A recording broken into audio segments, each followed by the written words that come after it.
Welcome to ले इग्नाइटर्स। आज 24 अप्रैल है। जितने भी इंपॉर्टेंट करंट अफेयर्स हो सकते हैं हम लोग इस वीडियो में डिस्कस करेंगे। यदि मेरा यह वीडियो आप लोगों को हेल्पफुल लगे तो मेरे इस वीडियो को जितना ज़्यादा से ज़्यादा हो सके लाइक करें और शेयर करें और मेरे चैनल को ग्रो करने में मेरी मदद भी करें। तो मूव करते हैं हम लोग पहले प्रश्न की तरफ। पहला प्रश्न है, कोविड-19 के बारे में चेतावनी देने के लिए वास करो ऐप किसने लॉन्च किया है? Which of the following has recently launched वास करो app to increase awareness in public about corona? तो इसे स्टार्ट किया गया है option number B, triple IT Delhi, यानी कि Indraprastha institute of information technology के द्वारा यह स्टार्ट किया गया है।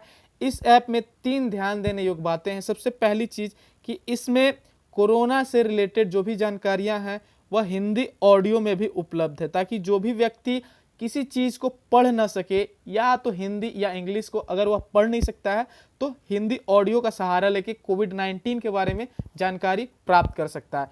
दूसरी चीज़ यह है कि इसमें कोविड ट्रैकर के जैसा इसमें फैसिलिटी प्रोवाइड किया गया है, यानी कि आपके इर्द गिर्द अगर कोई भी कोरोना पॉजिटिव व्यक्ति अगर घूमता है तो आपको तुरंत ही यह ऐप इन्फॉर्म करेगा और आप उससे सोशल डिस्टेंसिंग के तहत दूर रहें, यह भी आपको बताएगा। और तीसरी चीज़ इसमें यह है कि इस ऐप को चलाने के लिए इंटरनेट बहुत ज़्यादा ज़रूरी नहीं है, क्योंकि यह एक ब्लूटूथ बेस्ड ऐप है, यानी कि ब्लूटूथ को सिर्फ ऑन रखने से ही यह ऐप चलेगा।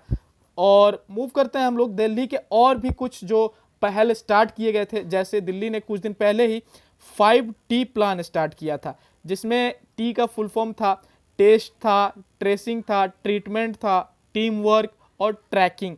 यानी कि सबसे पहले टेस्ट करेंगे, ट्रेस करेंगे आपका कहाँ है लोकेशन, फिर ट्रीटमेंट, टीम वर्क और ट्रैकिंग, आपके जितने भी मूवमेंट है उसे ट्रैक किया जाएगा। उसी तरीके से अभी दिल्ली ने ही ऑपरेशन शील्ड का स्टार्टिंग किया था। Okay, SHIELD। तो शील्ड का भी फुल फॉर्म था, क्या था? सबसे पहले एस से तो सील कर देगा आपके घर को, okay.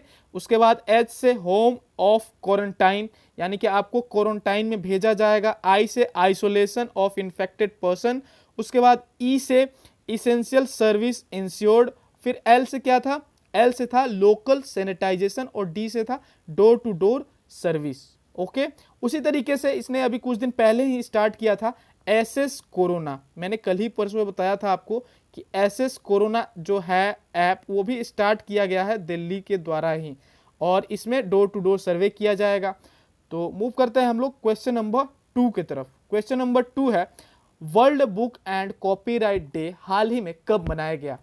World book and copyright day is celebrated recently. तो यह ऑप्शन नंबर डी 23 अप्रैल को मनाया गया है। इसमें एक्चुअली यह मनाया क्यों जाता है? क्योंकि जितने भी अभी लेखक दुनिया भर में मानवता के लिए काम कर रहे हैं उनको श्रद्धांजलि प्रदान करने के लिए यह दिन मनाया जाता है। इसे यूनेस्को मनाता है। यूनेस्को का मैं फुल फॉर्म आप लोगों को कई बार बता चुका हूं, फिर से बता रहा हूं, United Nation Educational Scientific Cultural Organization. और इसका हेडक्वार्टर कहाँ है? इसका हेडक्वार्टर पेरिस में है। और इसका एस्टेब्लिशमेंट डेट भी आप लोग को याद रखना है, 4 नवंबर 1946, ओके। 1946 आप लोग को डेट याद रखना है। और हेड इसका कौन है? अभी ऑड्रे अजौले जी हैं, ओके। और इसी दिन यानी कि 23 अप्रैल को ही हम लोगों ने मनाया है UN इंग्लिश लैंग्वेज डे और UN स्पेनिश लैंग्वेज डे। तो इसके हिस्ट्री और लिटरेचर के प्रचार प्रसार के लिए यह दिन मनाया जाता है और इसे मनाता है UN, यानी कि UN English language day, UN Spanish language day को UN मनाता है। UN के बारे में जानते हैं, UN यूनाइटेड नेशन इस्टेब्लिश 24 अक्टूबर 1945 को हुआ था, ओके। इसीलिए 24 अक्टूबर को UN डे मनाया जाता है। हेडक्वार्टर न्यूयॉर्क में है और प्रेसिडेंट कौन है? UN के एंटोनियो गुटेरस। मूव करते हैं हम लोग क्वेश्चन नंबर 3 की तरफ।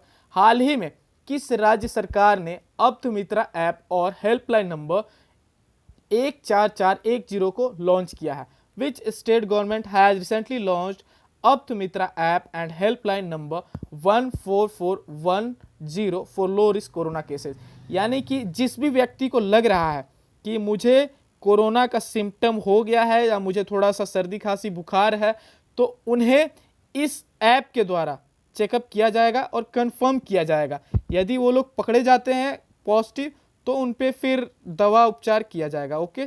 तो यह स्टार्ट किया गया है ऑप्शन नंबर ए कर्नाटका के द्वारा। ठीक है, तो हम लोग कर्नाटका के बारे में जान लेते हैं। कर्नाटका का कैपिटल कहाँ है? कर्नाटका का कैपिटल है बैंगलोर। ओके, और यहाँ पे नेशनल पार्क कौन कौन है? नेशनल पार्क है, सबसे पहला है बांदीपुर है, दूसरा बैनरघट्टा है, तीसरा दांदेली नेशनल पार्क है, तीसरा दांदेली, चौथा कुद्रेमुख और पांचवा नागरहोल। मैंने क्या क्या बताया? सबसे पहला बांदीपुर, बैनरघट्टा, दांदेली, कुद्रेमुख और नागरहोल। जब इन सब की बात हो ही रही है तो थोड़ा सा आज हम लोग नया भी डिस्कस करते हैं। जैसे हम लोग जानते हैं कि जो भारत में कोस्टल एरियाज हैं, यानी कि जो भी समुद्रीय तट है, ऐसे इस पे कितने स्टेट हैं, यानी भारत के कितने राज्य हैं? तो 9 राज्य हैं। ये मेन लैंड पे 9 राज्य हैं, और यदि हम लोग यूनियन टेरिटरीज की बात करें तो वो 4 हैं। कौन कौन है वो 4? दमन दीव है, पुडुचेरी है, ओके, उसके बाद लक्षद्वीप है और अंडमान निकोबार है। कौन कौन है? दमन दीव, पुडुचेरी, लक्षद्वीप, अंडमान निकोबार। तो मैं पुडुचेरी के बारे में आप लोगों को कई बार बताया हूँ। जैसे एक यहाँ पे शहर है पुडुचेरी, इसका नाम क्या है? यनम। ये आंध्र प्रदेश में है और ये पुडुचेरी का पहला पार्ट है। उसी तरीके से यहाँ एक है पुडुचेरी और इसके जस्ट नीचे है कारिकाल। तो ये दोनों तमिलनाडु में है और एक इस साइड है केरल में माहे। तो ये 4 पार्ट को मिलाकर पुडुचेरी बनता है, आप लोग को पता होगा। सबसे पहला पार्ट यनम, दूसरा है पुडुचेरी, तीसरा कारिकाल और चौथा माहे। ओके, और थोड़ा सा हम लोग डिस्कस करते हैं कोस्ट के बारे में। जैसा कि मैंने पहले ही आप लोग को बताया कि जैसे देखिए ऐसे स्टार्ट होता है, तो ये वाला जो गुजरात का ये नीचे वाला जो पोर्शन है, इसे हम लोग कहते हैं काठियावाड़ पेनिनसुला। कौन? काठियावाड़ पेनिनसुला। ओके, और सबसे पहला तो जो कोस्ट है वो है गुजरात कोस्ट। तो गुजरात कोस्ट में कौन कौन आता है? इसमें गुजरात प्लस दमन दीव आता है। तो दमन कहाँ है और दीव कहाँ है? दमन कहीं इस साइड है दमन, और यहाँ पे है दीव। ओके, दमन दीव। और इसके नीचे क्या आता है? कोंकण। तो देखिए जैसे ये स्टार्टिंग हुआ, मैं आपको मैप ही बता देता हूँ। जैसे इधर तो हो गया गुजरात कोस्ट, उसके जस्ट नीचे होगा कोंकण। तो कोंकण किसके कोस्ट को कहा जाता है? ये कहा जाता है महाराष्ट्र प्लस गोवा। ओके, कोंकण कहा जाता है महाराष्ट्र प्लस गोवा। अगर आप लोगों को पूछे कि प्लेस, किस प्लेस से किस प्लेस तक, तो दमन से रोहा तक, दमन से रोहा के बीच जो कोस्टल एरियाज है उसे बोला जाता है कोंकण। उसी तरीके से उसके जस्ट नीचे होता है कन्नड़, और कन्नड़ के लिए कौन सा एरिया माना जाता है? वो कर्नाटका का एरिया होता है। कर्नाटका के कोस्टल एरिया को कन्नड़ बोला जाता है, और केरला के कोस्टल एरिया को बोला जाता है मालाबार। उसी तरीके से तमिलनाडु के कोस्टल एरिया को बोला जाता है कोरोमंडल। ओके, कोरोमंडल। और इसके जस्ट ऊपर होता है नॉर्दर्न सरकार बोला जाता है आंध्र प्रदेश के कोस्टल एरिया को, समुद्री तट को। और उसके ऊपर होता है उत्कल बोला जाता है उड़ीसा को, और उसके भी ऊपर होता है बंगाल कोस्ट बोला जाता है बंगाल के कोस्टल एरियाज को। ओके, तो मैं एक बार संक्षिप्त में आप लोग को बता दे रहा हूँ। सबसे पहले मैंने बताया आप लोग को गुजरात कोस्ट में है गुजरात प्लस दमन दीव का कहाँ पे है लोकेशन वो भी दिखाया। उसके बाद कोंकण में कौन कौन है? महाराष्ट्र प्लस गोवा। ओके, और जो कि है कहाँ से कहाँ तक? दमन टू रोहा। उसी तरीके से कन्नड़ है कर्नाटका के कोस्ट का नाम, जो कि कहाँ से कहाँ तक विस्तृत है? रोहा टू मैंगलोर। ओके, ये कर्नाटका का है। और मालाबार केरला का, Coromandel Tamil Nadu, northern Sarkar Andhra Pradesh, Utkal coast Orissa, Bengal coast Bengal. Okay, move करते हैं हम लोग क्वेश्चन नंबर 4 पे। हाल ही में किसने राष्ट्रीय कार्यक्रम विद्यादान 2.0 लॉन्च किया है? Which of the following has launched national program Vidyadaan 2.0 on e-learning platform दीक्षा? तो ये जो ई-लर्निंग प्लेटफॉर्म दीक्षा है, यहाँ पे टीचर्स के लिए ऑनलाइन पढ़ाई का मटेरियल दिया जाता है। और अभी जो ये विद्यादान 2.0 है, इस पे भी वही किया जा रहा है लॉकडाउन के दिनों में। जिसे जो भी कंटेंट पढ़ाई के लिए अपलोड करना है वो इस विद्यादान पोर्टल जो कि लॉन्च किया गया है उस पर अपलोड कर सकते हैं। और ये स्टार्ट किया गया है ऑप्शन नंबर ए MHRD द्वारा। तो MHRD यानी ministry of human resource development, इसके मिनिस्टर कौन है? रमेश पोखरियाल जी हैं। मूव करते हैं क्वेश्चन नंबर 5 की तरफ। हाल ही में किस अरब राष्ट्र ने औषधीय उपयोग हेतु भांग की खेती को वैध कर दिया है? Which country becomes first Arab nation to legalise cannabis farming for medicinal industrial use? तो अभी कोरोना के फैलने के कारण वहाँ की दवाइयों को बनाने के लिए ऑप्शन नंबर ए, लेबनान ने जो भांग की खेती है उसको लीगलाइज कर दिया, वैध कर दिया है। पहले यह मतलब कि पूरी तरीके से प्रतिबंधित था, बंद था वहां, अभी चालू कर दिया गया है। और इसका कैपिटल कहाँ है? बैरूट है। कौन है? BEIRUT, बैरूट, लेबनान की कैपिटल है बैरूट। मूव करते हैं हम लोग क्वेश्चन नंबर 6 पे। हाल ही में लॉकडाउन लर्नर्स सीरीज, जो कि एक ऑनलाइन डायलॉग होगी स्टूडेंट्स और एजुकेटर ऑफ इंडिया में, किसके द्वारा लॉन्च किया गया है? Lockdown series of online dialogue with students and educator in India on कोविड-19 has been recently launched by. तो एक्चुअली मैं आप लोग को बता दूं, यह जो लॉकडाउन लर्नर सीरीज है, यह एक्चुअली कोविड-19 के कारण जो अभी लॉकडाउन लगा हुआ है ना, उसमें क्या है कि उसमें देखिए साइबर क्राइम जितना भी है, साइबर क्राइम, डिस्क्रिमिनेशन, सेक्स पे, रिलीजन पे, करप्शन, मिस इन्फॉर्मेशन, ये सारी चीज़ें जो गंदी चीज़ें हैं, इनको भी कहीं ना कहीं बढ़ावा मिल रहा है। तो ऐसी चीज़ों के लिए अवेयरनेस फैलाना इसका काम है। तो इस लॉकडाउन सीरीज जो है, लर्नर सीरीज, इसमें क्या किया जाएगा कि जितने भी स्टूडेंट्स हैं उनको बताया जाएगा किस किस चीज़ के बारे में? Cyber crime, discrimination, corruption, miss information के बारे में, और उन्हें और भी आगे इन्हीं चीज़ों के बारे में आवाज़ उठाने के लिए प्रेरित भी किया जाएगा। तो ये स्टार्ट किया गया है ऑप्शन नंबर सी, UNODC। इसका फुल फॉर्म क्या है?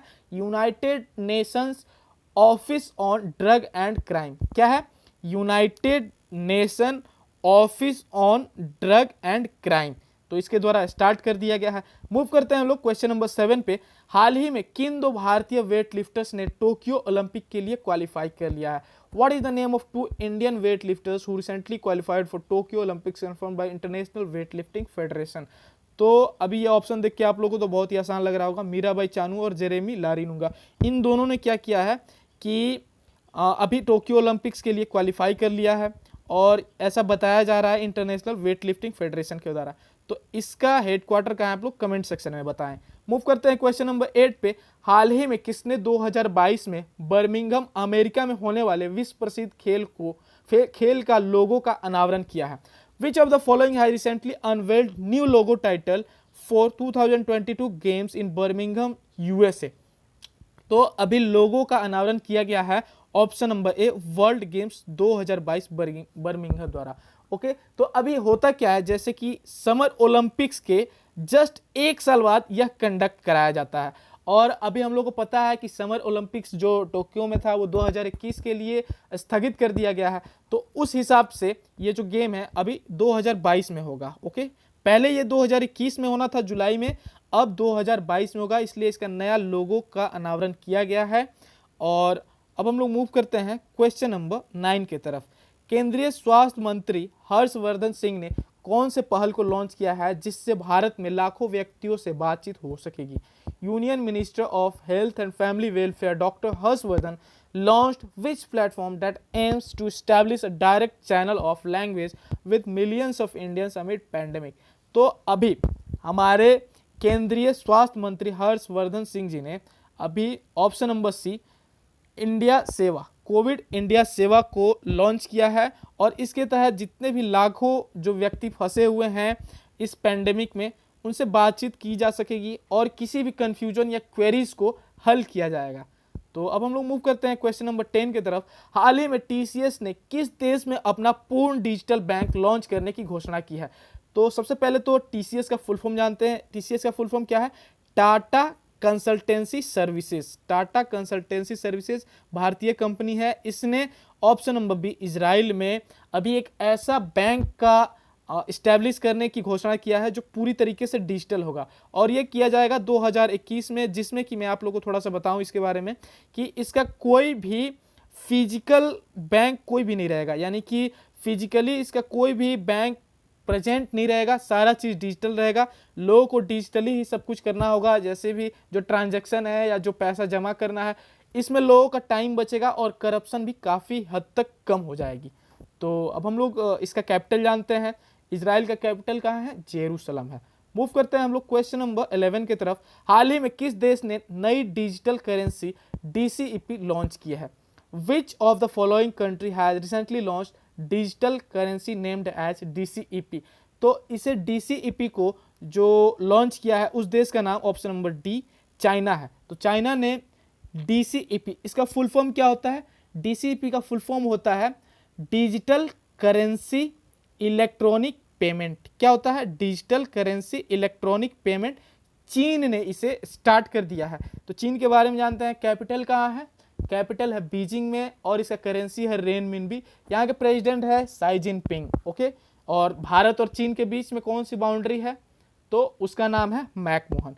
मूव करते हैं हम लोग क्वेश्चन नंबर 12 की तरफ। हाल ही में फीफा के #वी विल विन अभियान में किस भारतीय को शामिल किया गया? Recently who is included in the campaign named as #we will win by FIFA. तो अभी इस टैग वाले वी विल विन कैंपेन में शामिल कर लिया गया है option number B, Baichung Bhutia ji को। ओके, तो ये काफ़ी अच्छा स्टेप है जब फीफा के द्वारा शामिल किया गया है। तो फीफा के बारे में जानते हैं। फुल फॉर्म होता है federation international day football association. क्या होता है? Federation international day football association.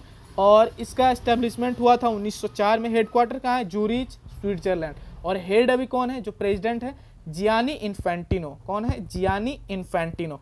अब हम लोग मूव करते हैं कल के प्रश्न की तरफ। कल का प्रश्न था, हाल ही में किस राज्य ने मुख्यमंत्री कोविड-19 योद्धा कल्याण योजना आंगनवाड़ी के कार्यकर्ताओं के लिए लॉन्च किया है? तो इसका करेक्ट आंसर मध्य प्रदेश था। आज का प्रश्न है, IM बैडमिंटन के हाल ही में किसे ब्रांड एम्बेसडर बनाया गया है? Who is appointed as brand ambassador for awareness campaign of Badminton World Federation, that is IM badminton. तो इस क्वेश्चन में 4 ऑप्शन है। इसका जो भी आंसर है आप लोग कृपया कमेंट सेक्शन में मुझे बताएं। और मेरे इस चैनल जिसका नाम है ले इग्नाइटर्स, आप लोग कृपया इसे सपोर्ट करें। यह चैनल मैंने लॉकडाउन के दौरान स्टार्ट किया है, और मैं जो भी वीडियोस बनाता हूं आप लोग कृपया शेयर करें और इससे लाभ भी लें। तो आशा करते हैं आप लोग सही होंगे। मुझे दे इजाज़त। जय हिंद, जय भारत।